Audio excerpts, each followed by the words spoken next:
All right, we're live on the air. Let me see. Okay, we are live on YouTube. We are talking about preaching. I sent the link in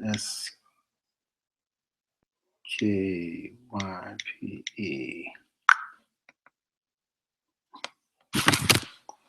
All right, you all. Hey, we are live. We are doing preaching tonight. Thank you so much. Thank you.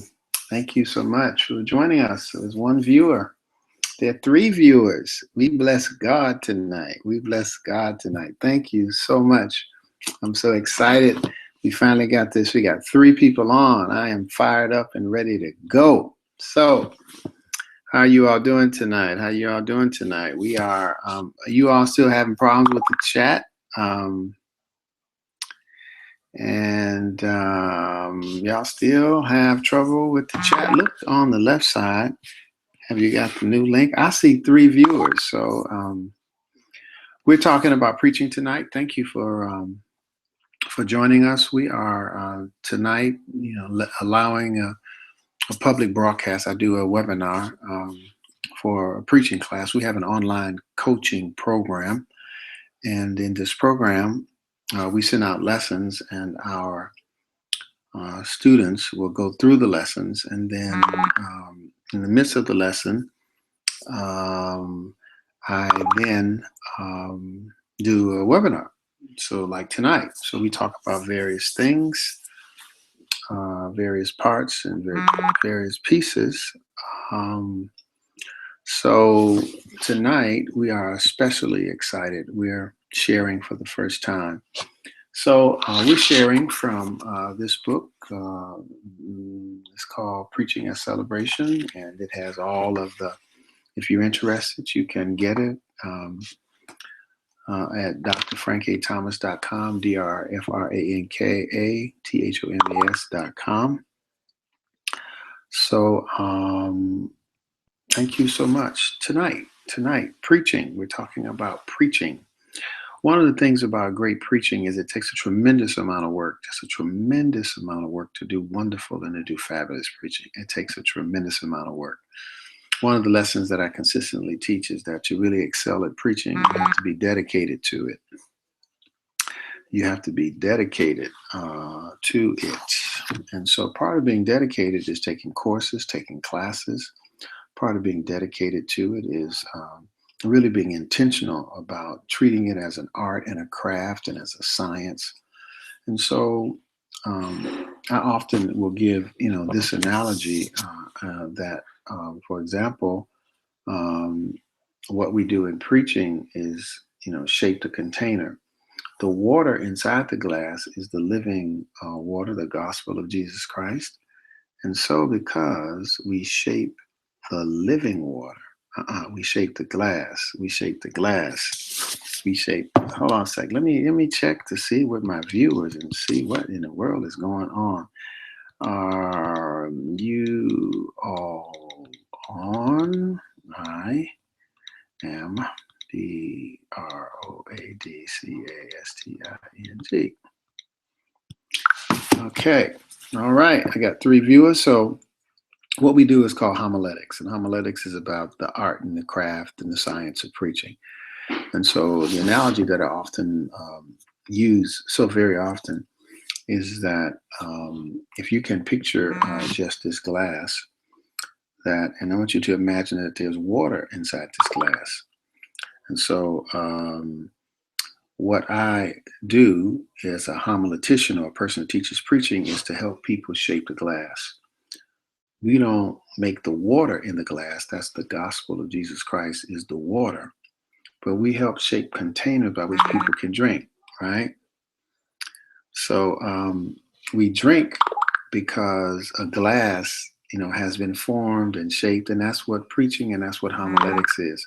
It's the shaping of the glass. So we shape the glass, and if you don't shape a good glass, as you're asking people to drink water, it will be pouring out on the floor.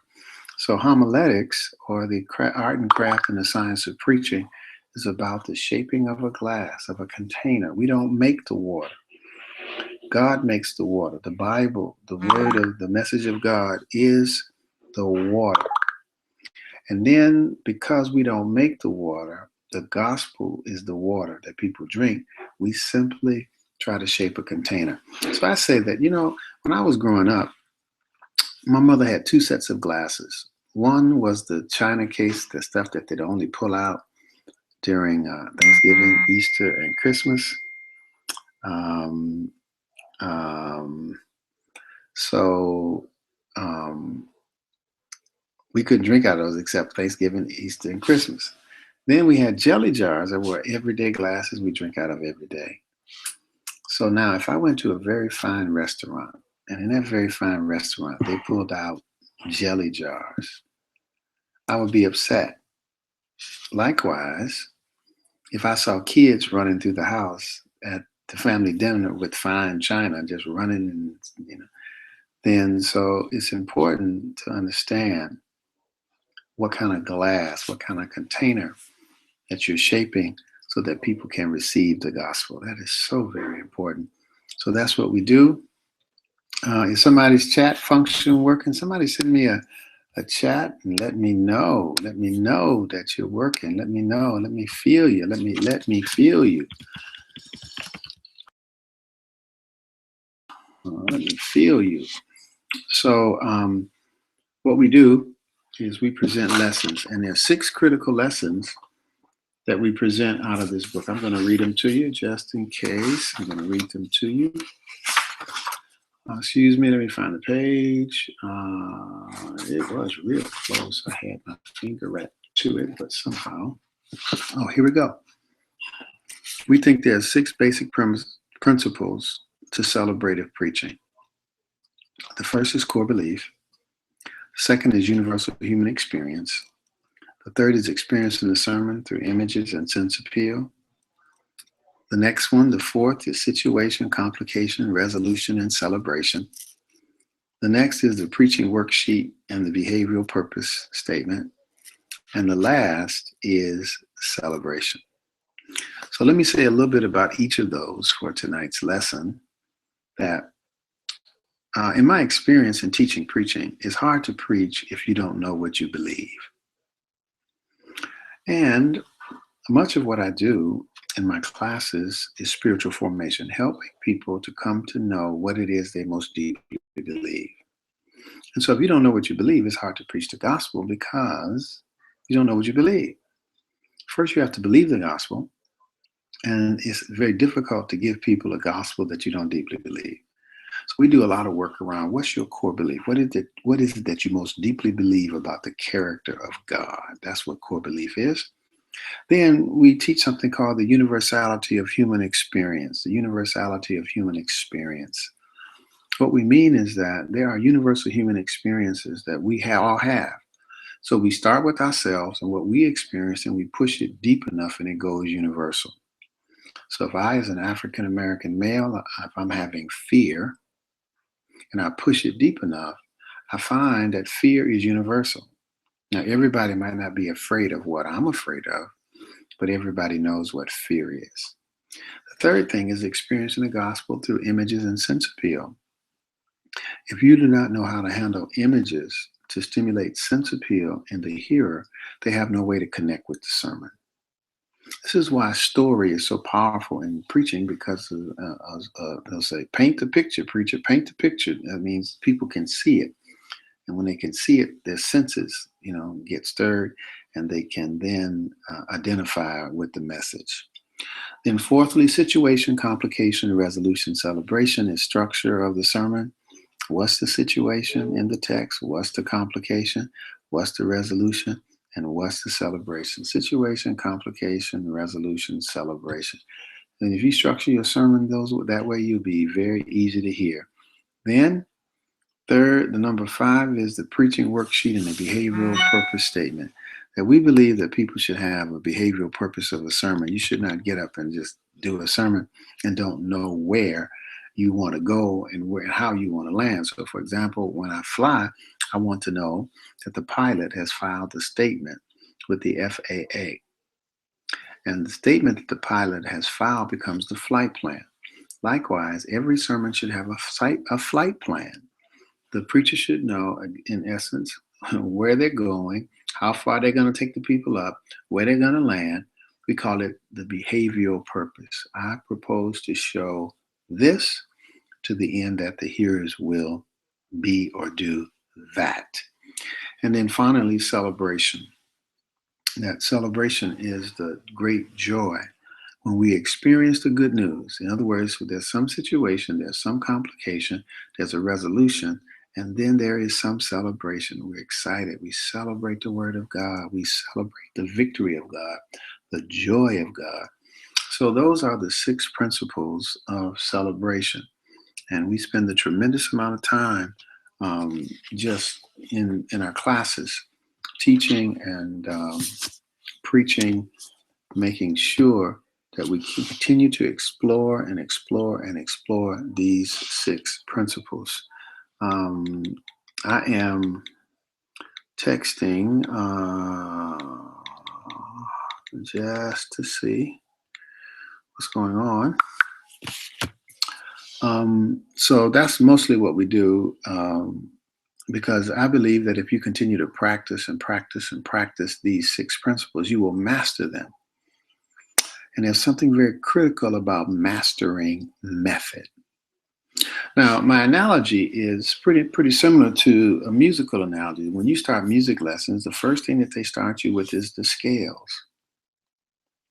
And I don't care how old you get or how famous you get as a musician, you're still playing the scales. Why are you playing the scales?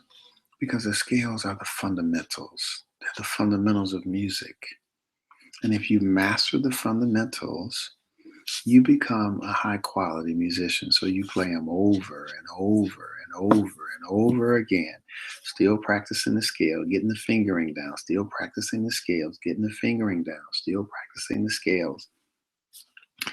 Because it allows dexterity, flexibility, all these pieces. Likewise, preaching has fundamentals. And when you practice the fundamentals over and over and over and over again, you get more skilled and more skilled at preaching.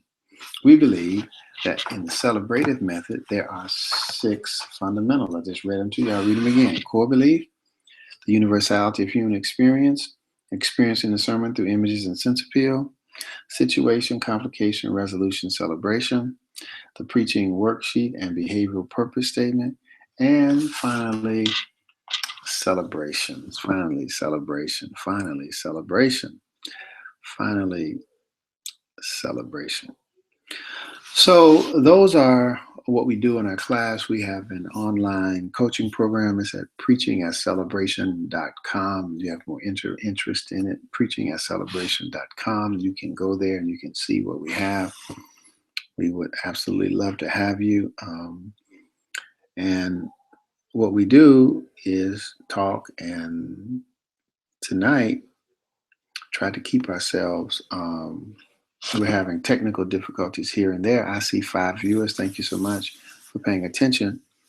But what we do is to make sure that people get the fundamentals and they practice them over and over and over and over and over and over again. Because the fundamentals give you a consistency in your preaching. The fundamentals give you a baseline beyond which a level your preaching will not fall below.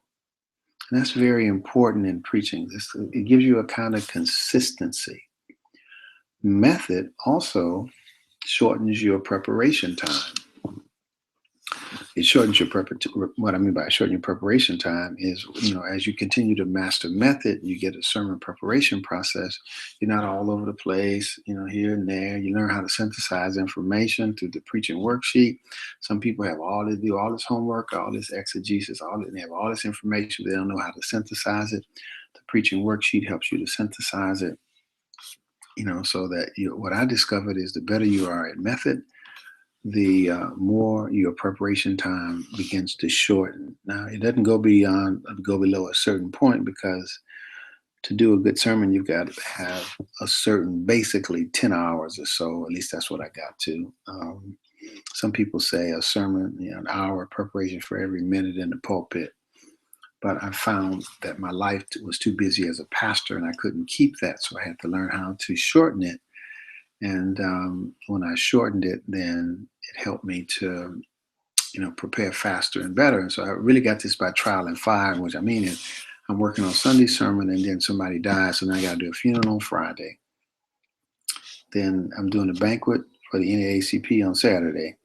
And then on Sunday morning, I have to preach. So I can't put, an hour for every minute for those 3 messages. So I have to learn how to shorten. And I find that what we teach in this class will help you to shorten your preparation process. You master the fundamentals.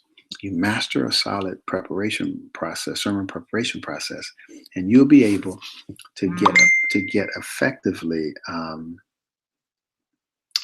Hey, Mary McWilliams, I can't.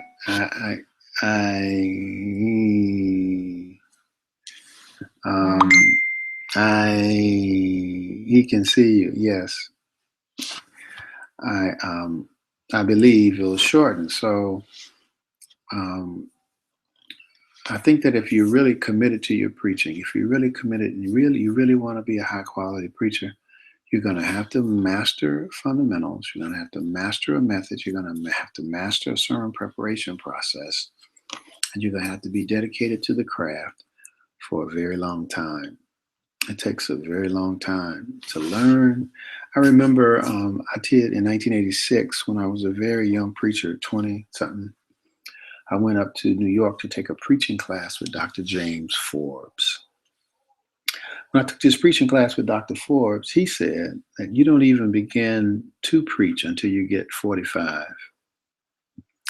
He said that you don't have enough life experience yet. And I was, 25, 26, and I was pastoring, so I thought I had enough life experience.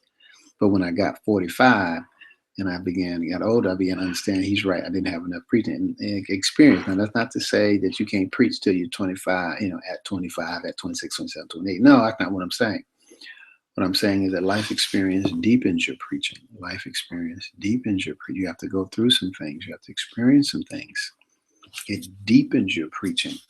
And so as you continue to experience life, it gets deeper and deeper and deeper and deeper and deeper. And if you match method and fundamentals and commitment to grow in your preaching with the natural deepening of life experience, I tell you, you become a wonderful preacher. You become a wonderful preacher. You become a wonderful preacher. You become a high quality preacher. I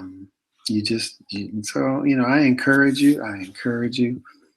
Thank you for paying attention to this broadcast. Can someone give me a text in the chat room?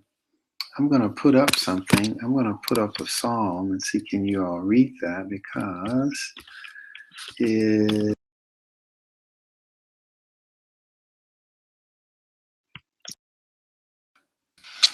Okay. So can you all see that? And any questions? Somebody hit me with something. Hit me with a question, or because I don't want to just keep talking. I want to make sure I'm relevant to you. So somebody hit me a question. I've got a group chat, but nothing comes on. So we're on Facebook, and folks are. So Gail, send me a question on Facebook. Let me see. Yeah. Okay. Yeah, everything's okay. We got 7 viewers. Thank you so much. Thank you for being live. We're all in group chat. Okay. Let me see. If everyone is in group chat, it must be that you.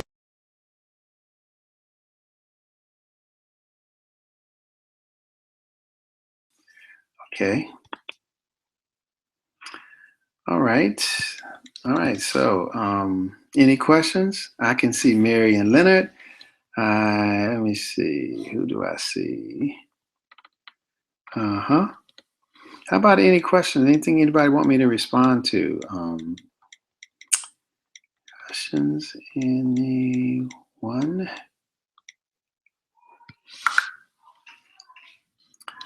Any questions? Anybody? Um, One of the things that I can say to you all is rest. I preached yesterday at a wonderful church, South Euclid Christian Church, where the pastor, Courtney Clayton Jenkins, and fabulous job, fabulous church.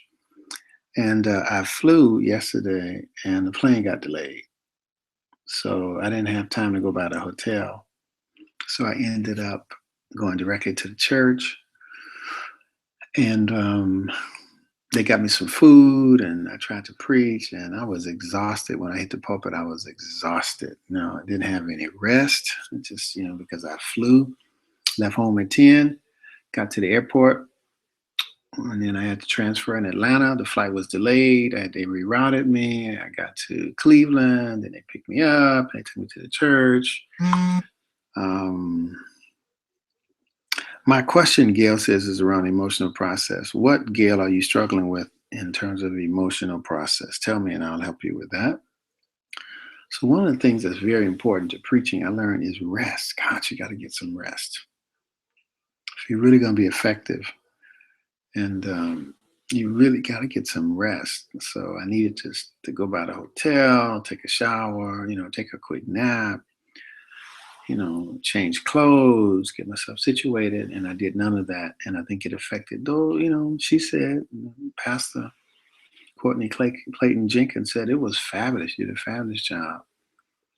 But I didn't feel it because, the body was exhausted.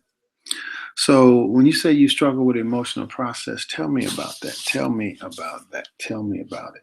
When you say you struggle with emotional process, I learned that word from Ed Friedman in his book Generation to Generation. And he uses it in family systems theory, that the family operates in an emotional process. And how he defines this is that he says, it's like planets, that when planets are far enough apart, they don't, when they don't reside in each other's gravitational orbit, they're spinning or rotating in their own way. But when they come close enough, all of a sudden, a field is formed, and that field directs the spinning of both planets. So he calls that field that's created, he calls emotional process.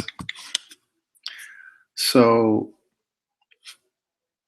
I get stuck in the cognitive, make sure I've done my research and I've studied well. I'm so focused on not making any mistakes in exegesis that I lose the sense appeal where I need to make sure there's an experience with the text. I'm not sure how to resolve my fear of being wrong. Wow, well, thank you for that. That's a wonderful comment. That's a wonderful. See, to me, it is. That's a wonderful comment. That's a wonderful comment. And I've had several students to wrestle with exactly, the fear of. It's almost like somebody's being or has been critical, and that in an environment where somebody's being critical, and the criticism hurts. It's very difficult to make mistakes because the pain comes as a result of the mistakes. I argue that what we need is a supportive environment and supportive people who allow us to make mistakes, who allow us to be free and to be ourselves and still encourage us. So I said it's very hard to preach your very best with the fear of being wrong. So, Gail, I want to say to you that I get stuck in the cognitive, making sure I've done my research and have studied well. It sounds like you're probably overstudying well. It sounds like you're over researching to make sure you get it right.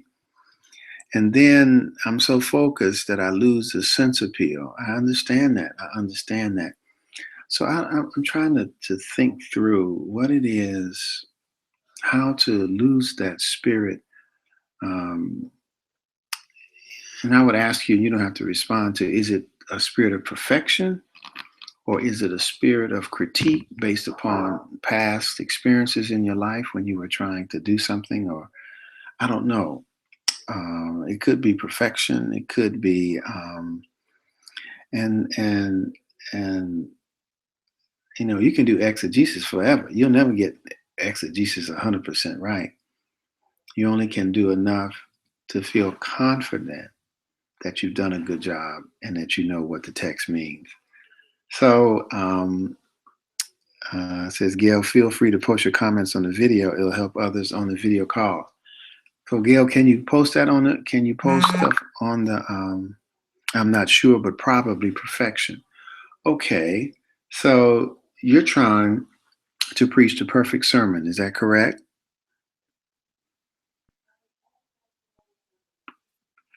Well, there is no perfect sermon. There's only the sermon that we've delivered that helps people, and we're growing, and the people are growing. And so I've learned to give myself a lot of grace in my preaching. So I say things like, um, um, sometimes, particularly when I think it goes well, I said, Lord, I preach not as I ought to, but as I was able. I preach not as I ought to, but I preached as I was able, realizing that I've done my very best. And God, you get the glory.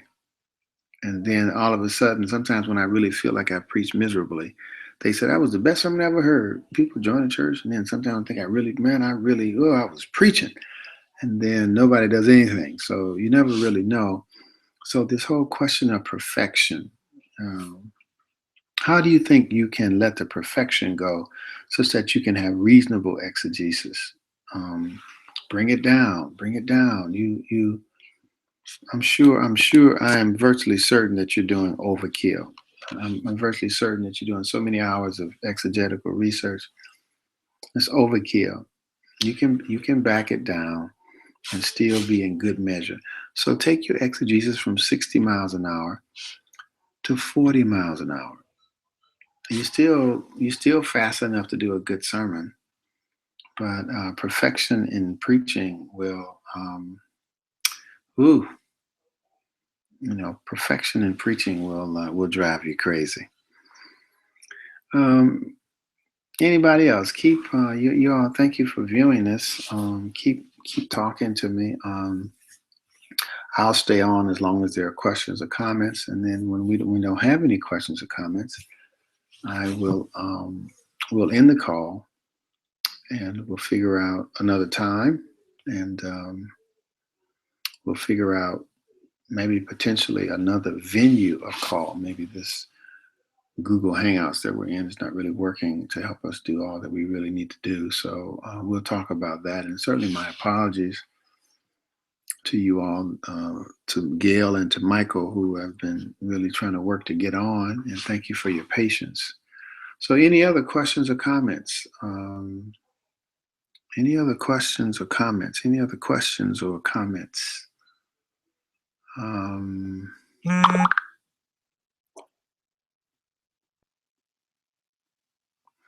Somebody said, I love this. Can you talk about performative in preaching? I struggle with performance and spectacle. It's almost heretical. Well, you know what? I don't think performance is such a bad word, because we perform all the time. So let me tell you what I mean. My daughter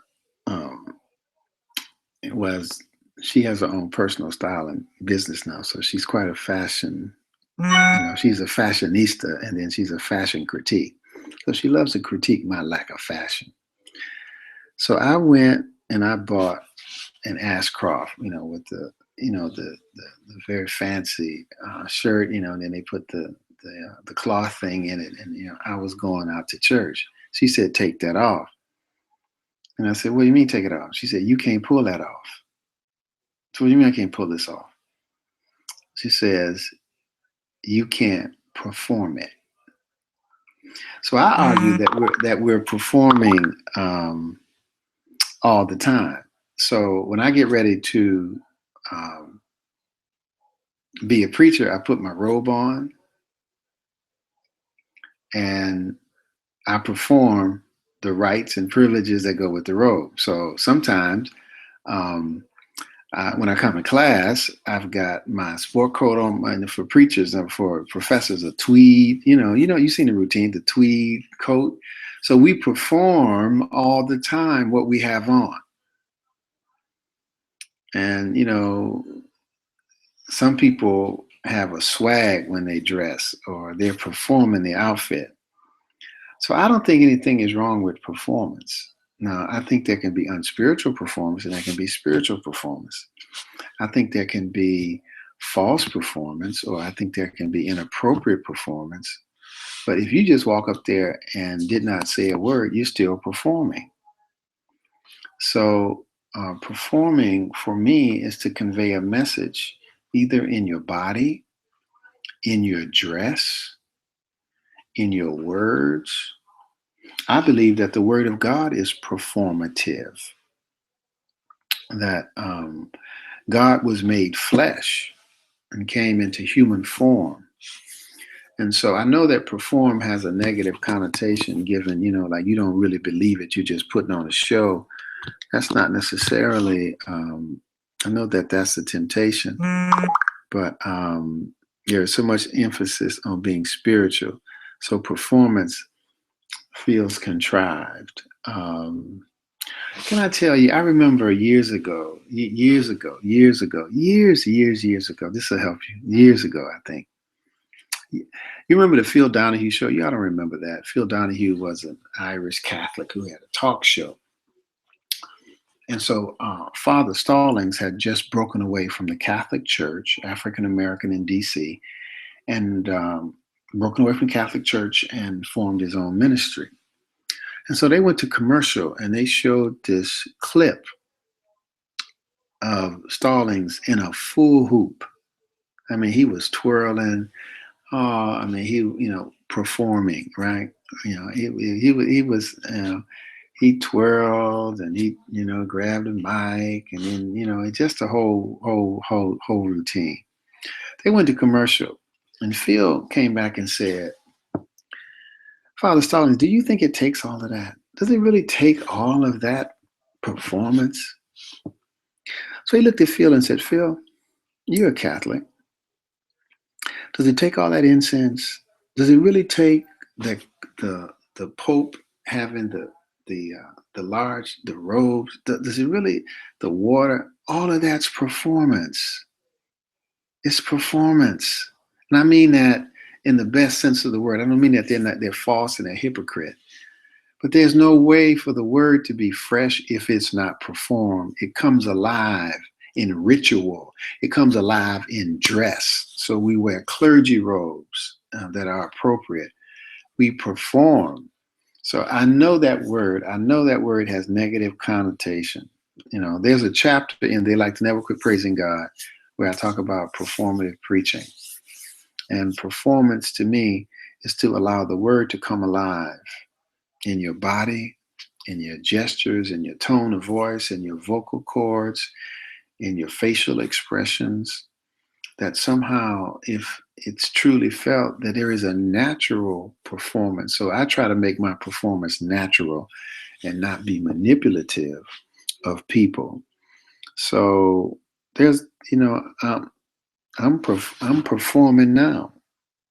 I'm choosing tones and gestures and words and So that's my reflection on that. And the word is always the word was made flesh and dwelt among us. And it was a performance. And I know people don't like that because it sounds like it was contrived, it's unspiritual. And some of that stuff only God knows. But I try to have a natural performance of the word. So I raise my voice when I feel something on the inside. I lower my voice. I'm performing the word of God. So that's what I'm thinking and feeling. So any other questions? Any other questions? Gail, was that helpful? Any other questions? Everybody okay? Okay, I'm going to end let me see, think about it. All of those things have been innate, but I have not framed it in that manner. So thank you. I'm going to have to put that, I don't know if I put that Father Stallings, if I've written that. I remember it because there's such an aversion to performing the word, and then it doesn't live because we're so staid or we go to the other extreme. So don't go to the other extreme. There's a natural performance that comes with the word of God. If you believe it and feel it in your heart, you have to express it. So, all right, y'all, I'm gonna say good night. It is you said I said it in the lectures. Okay, good. Thank you so much. Thank you so much. Because sometimes I lose what I said where I said it. So I'm glad to know. So that means it's on the digital files. So I'm gonna say to you all good night. Thank you so much for listening and viewing, and we'll do this again. We will get better in technology. I promise you, we'll get better. And Gail, thank you, Michael. Thank you for your patience, everybody. You all be blessed. Have a good night, and we will keep talking about preaching. God bless you. I love you, and have a great night.